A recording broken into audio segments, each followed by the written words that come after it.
தாய் தமிழ் உறவுகளுக்கு வணக்கம்.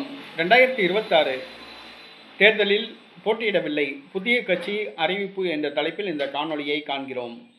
2026 தமிழக சட்டசபை தேர்தல் இன்னும் ஒரு சில நாட்களில் அறிவிக்கப்பட உள்ளன. அரசியல் கட்சி என்றாலே தேர்தலில் போட்டியிட ஆசைப்படுவார்கள். அதுவும் புதிதாக தொடங்கப்பட்ட அரசியல் கட்சி என்று சொன்னால் அவர்களுடைய ஆர்வத்துக்கு குறைவில்லை. ஆனால் ஒரு புதிதாக ஆரம்பிக்கப்பட்ட ஒரு கட்சி தேர்தலில் போட்டியிடவில்லை என்று அறிவித்துள்ளது. அதன் தலைவரும் தான் போட்டியிடவில்லை என்று அறிவித்துள்ளார். ஆம், கடந்த 2 நாட்களுக்கு முன்பு ஆரம்பிக்கப்பட்ட எம்ஜிஆர் அண்ணா திராவிட முன்னேற்ற கழகம் தேர்தலில் போட்டியிடவில்லை என்று அறிவித்துள்ளது. இதனை ஆரம்பித்தவர் முன்னாள் அமைச்சர் பண்ருட்டி ராமச்சந்திரன். இவர் எம்ஜிஆர் அமைச்சரவையில் அமைச்சராக இருந்தார். பாமக மற்றும் தேமுதிக சார்பில் தமிழக சட்டசபைக்கு தேர்வு செய்யப்பட்டவர்.